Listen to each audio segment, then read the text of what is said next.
Bonjour à toutes et à tous. Nous sommes le dimanche 20 octobre. Mon Dieu, que le temps passe vite. Alors, quelles sont les news ? Les news sont intéressantes parce qu'elles continuent évidemment à évoluer selon certaines configurations dont nous avons déjà abordé un petit peu les contours dans cette chaîne. Je vais commencer par ce dernier sondage, qui reste un sondage, qui reste une tendance. Alors évidemment, je rappelle toujours dans mes vidéos, méfions-nous des sondages, parce que ils sont toujours commandités par des gens qui préfèrent avoir plutôt un résultat à leur bénéfice plutôt que avoir quelque chose d'assez objectif, on va dire.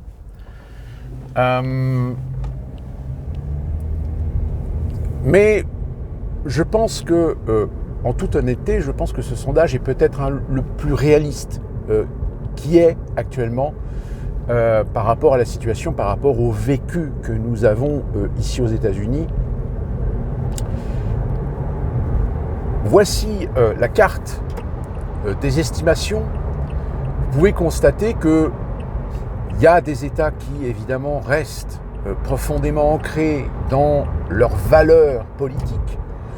On voit la Californie, l'Oregon, Washington sur la côte ouest, New York, la plupart des États du nord-est restent profondément ancrés dans le giron démocrate.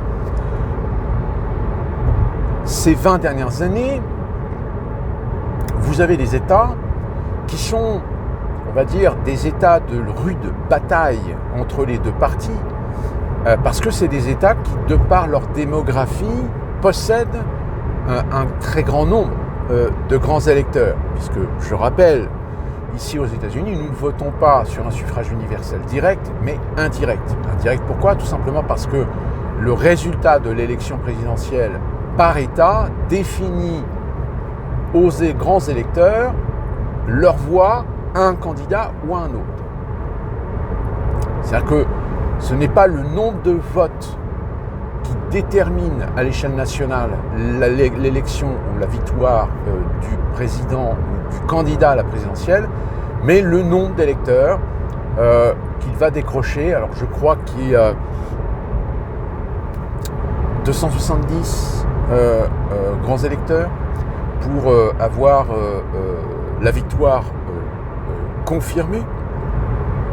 Et vous avez donc des États, et donc en l'occurrence, des États qu'on appelle des États swing. Pourquoi ? Parce que c'est des États qui, depuis ces 50 dernières années, de temps en temps, ont basculé dans le giron démocrate, ont rebasculé dans le giron républicain, ont rebasculé dans le giron démocrate. Donc c'est pour ça que c'est des États sur lesquels les candidats sont beaucoup plus présents que dans d'autres États qui leur sont particulièrement acquis. On a par exemple Donald Trump qui a fait un meeting en Caroline du Nord. Oui, en Caroline du Nord il l'a fait, mais en Californie du Sud, je vais y arriver. Mais il n'en a pas fait 36 000. Pourquoi ? Parce qu'il sait que la Californie, c'est un État de toute façon qui est acquis au Parti démocrate. Et qu'il est un petit peu très surestimé de considérer qu'on puisse faire basculer l'État de Californie dans le giron républicain. En revanche, ce n'est pas le cas aujourd'hui de la Géorgie, de la Caroline du Nord, de la Pennsylvanie, du Michigan et du Wisconsin. Plus particulièrement le Michigan, la Pennsylvanie et la Géorgie. Pourquoi ? Parce que c'est les États qui possèdent le plus grand nombre de grands électeurs.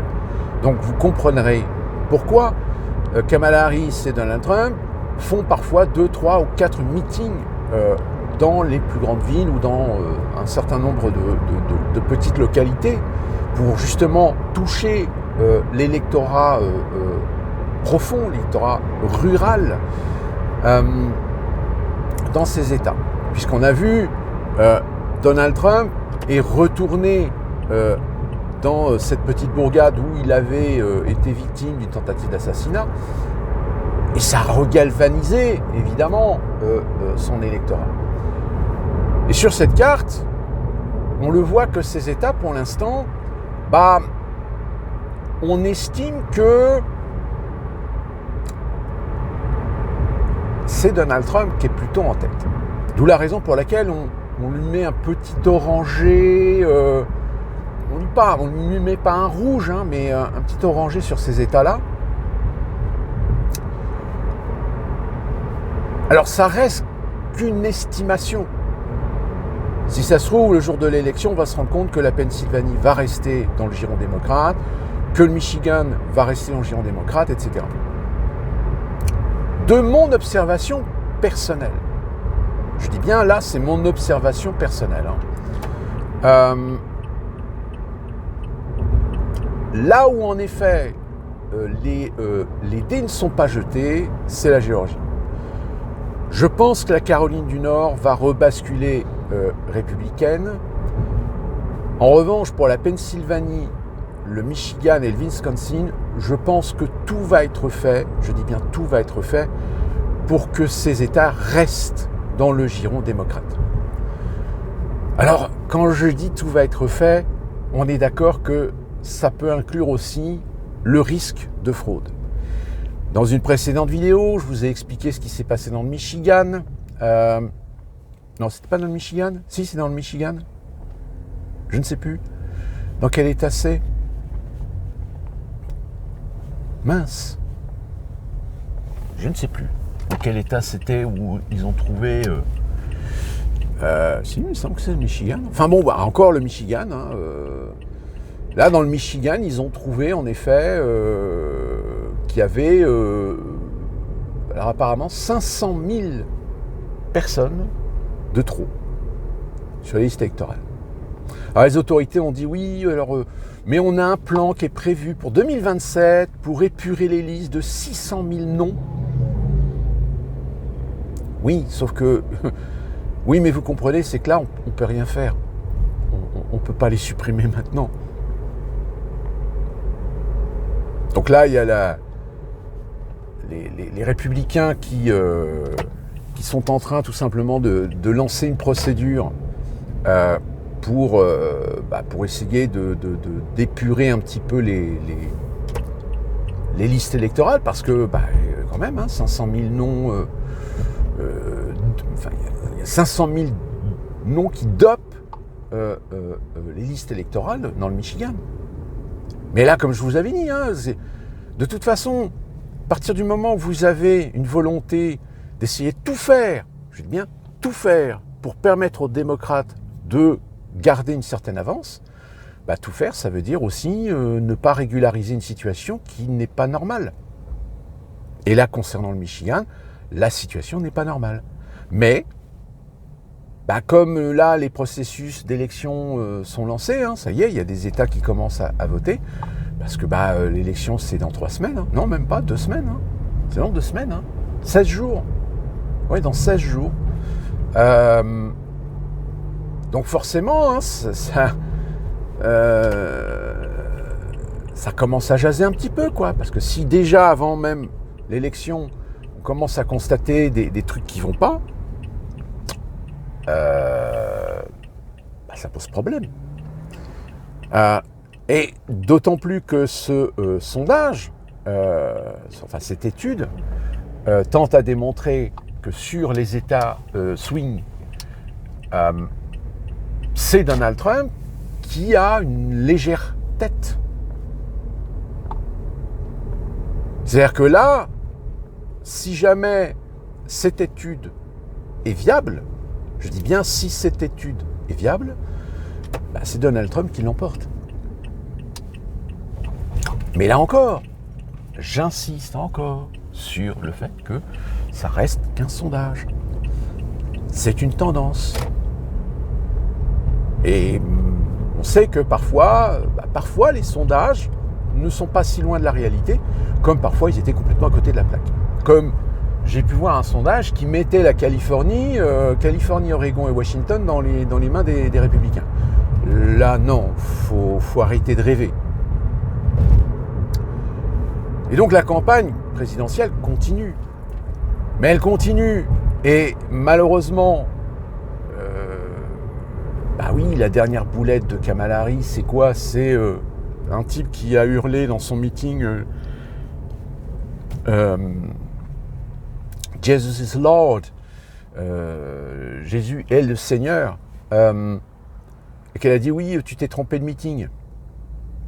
Mais le propos tu t'es trompé de meeting est assez... Il y a une connotation critique. Et là, je peux vous dire que les communicants du Parti démocrate, ils ont dû faire un faceplant parce que par son propos, Kamala Harris, elle affiche quoi?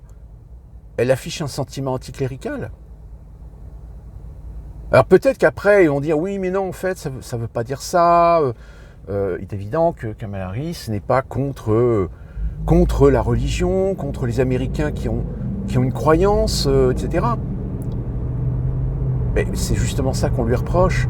C'est avant de parler qu'elle ne tourne pas sa langue, cette fois dans sa bouche. Qu'elle ne réfléchit pas à ce qu'elle dit.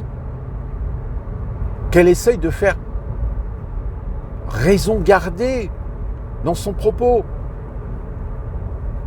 C'est ça qu'on lui reproche à Kamala Harris. Et c'est ça qui aujourd'hui la met en difficulté. Ah, on a même l'Express en France qui a fait un article en disant oui, le syndrome Hillary Clinton. C'est-à-dire que est-ce qu'actuellement on n'est pas en train de vivre le même phénomène qu'en 2016, c'est-à-dire voir les démocrates se convaincre de gagner, alors qu'en réalité, il y a des tas de signes qui démontrent que faut peut-être éviter de mettre la charrue avant les bœufs. Et preuve en est, c'est la recrudescence actuellement de clips à la télé, sur Internet, je veux dire sur YouTube. Là, je vous dis, hein, YouTube, toutes les vidéos que vous allez regarder sur YouTube aux États-Unis, fatalement, vous allez avoir une pub, soit pour Trump, soit pour Kamala Harris. C'est inévitable. Donc, c'est pour ça que je dis vivement le 5 novembre, qu'on soit fixé, quoi, qu'on sache où on aille. Mais encore une fois, le danger, c'est que si Kamala Harris l'emporte, c'est que le clan trumpiste aille chercher les petites bêtes pour démontrer, encore une fois de plus, que si ça se trouve, on leur a volé l'élection, qu'il y a eu des fraudes, qu'il y a eu des bulletins par correspondance qui ont été brûlés, qui ont été détournés, qui ont été foutus dans des poubelles, etc. Qu'il y a des collusions au niveau des comptages, donc la raison pour laquelle la Géorgie, parce que justement c'est un État qui va être très crucial dans l'élection, donc le gouverneur de Géorgie, il a pris les devants, il a dit pour éviter toute confusion, eh ben, on va recompter les bulletins de vote. Hein, c'est-à-dire qu'on va revérifier. C'est-à-dire qu'en fait, il va y avoir 2 vérifications sur les bulletins de vote, pour être sûr. Donc voilà, ça devient de plus en plus oppressant. Et c'est de plus en plus oppressant même dans la vie courante. C'est-à-dire qu'aujourd'hui, il y a de plus en plus d'Américains qui n'osent pas de temps en temps faire un petit peu la provocation, quoi. Et le problème, c'est que les démocrates, on l'a vu, hein, l'intervention d'Harris lors de son interview chez Fox News, comme je vous l'ai dit dans la vidéo, c'est pas catastrophique, mais voilà, on sent bien qu'elle n'a pas les couilles, quoi. Elle n'a pas le charisme, elle n'a pas le... Et d'ailleurs, j'ai encore revu un article d'un magazine, pourtant qui n'est pas du tout magazine politique, hein, qui le dit, qui l'admet, oui, à un moment donné, où il y a le service de communication de Kamala Harris, qui à un moment donné a dit à la rédaction de Fox News, non, on arrête, voilà, stop.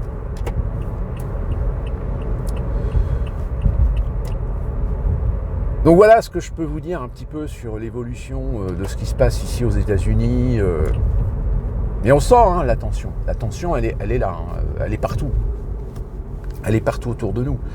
Donc c'est pour ça que je vous dis vivement le 5 novembre, que voilà, on soit fixé et en découlera ce qui devra en découler selon ce qui ressortira de cette élection.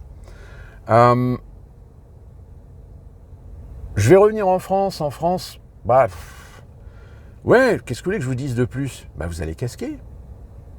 Vous allez payer la facture. C'est bien parti pour. Hein. Alors là, idée de vouloir faire payer les Français de l'étranger.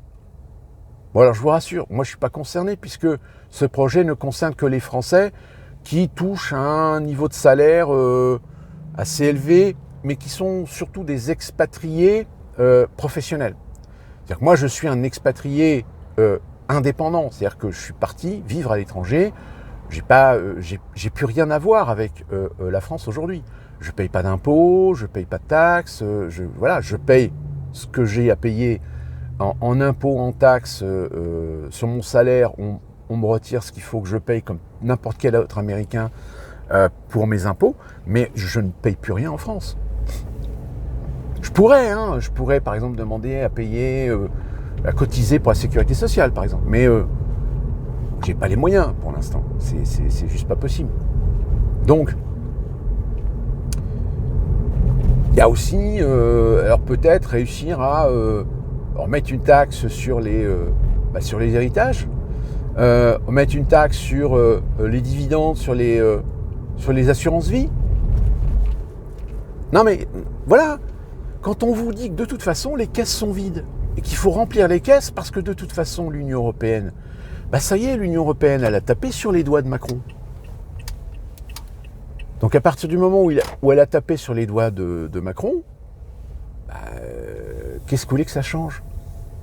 Ça va changer que...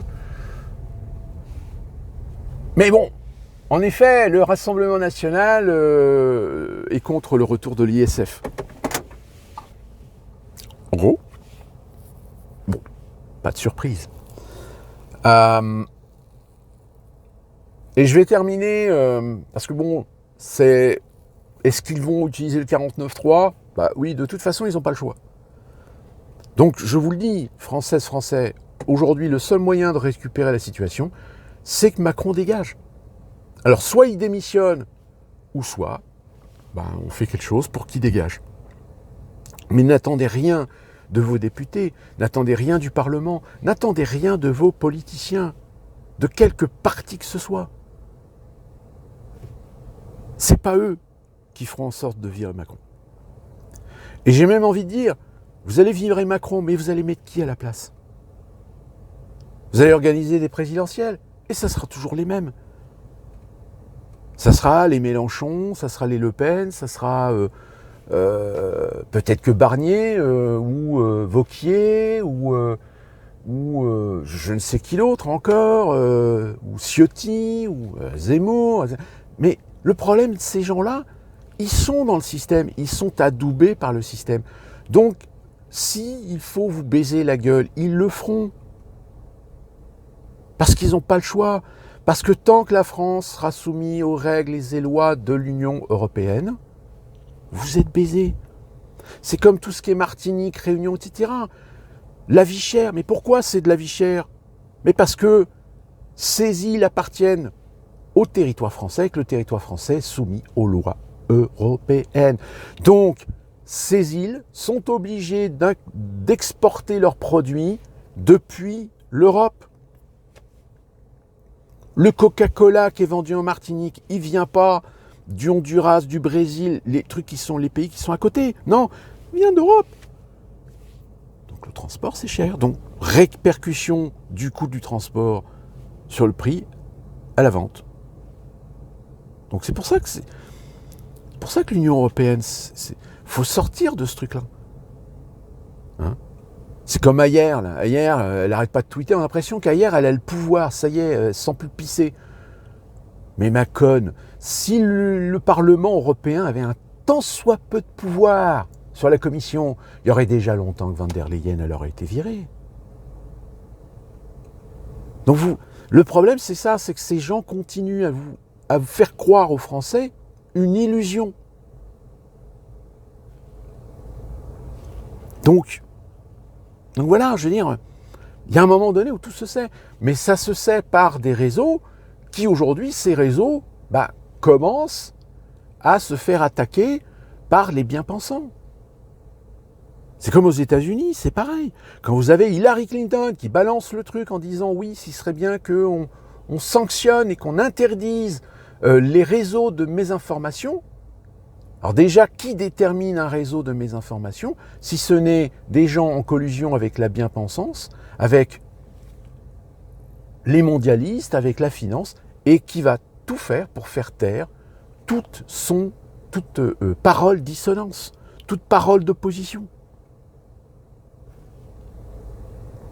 Hein, c'est comme aujourd'hui, vous allez voir, on va de plus en plus vous infantiliser, faire de l'émotion sur la pauvreté, etc. Pour petit à petit pousser l'idée du revenu universel. Hein, le revenu universel, je ne vais pas revenir dessus. Je pense que le principe, vous l'avez compris.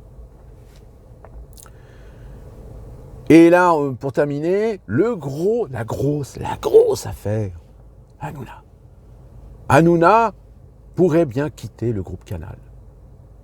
Vous savez qu'Hanouna, actuellement, son émission TPMP est sur C8. C8, le 25 février au 23 février 2025, perd sa diffusion sur la TNT. Donc du coup, l'émission, alors apparemment l'émission s'arrêterait fin décembre sur C8. Il était question qu'il revienne sur Canal+, dans la zone en clair. Mais apparemment, Hanouna quitterait le groupe Canal pour aller où? Moi, je serais mort de rire que ce soit des chaînes de télé qui ont contribué à diaboliser le groupe Bolloré, à diaboliser CNews, C8, etc. et qui récupèrent Hanouna. Parce que Hanouna, c'est de l'audience. C'est de la part de marché. Alors peut-être qu'en effet, il irait peut-être sur France Télévisions. Alors pas du tout dans le concept de TPMP, on est d'accord. Mais... Alors apparemment, il y a une réunion de crise actuellement à Canal+, face aux informations divulguées par le Parisien. Affaire à suivre.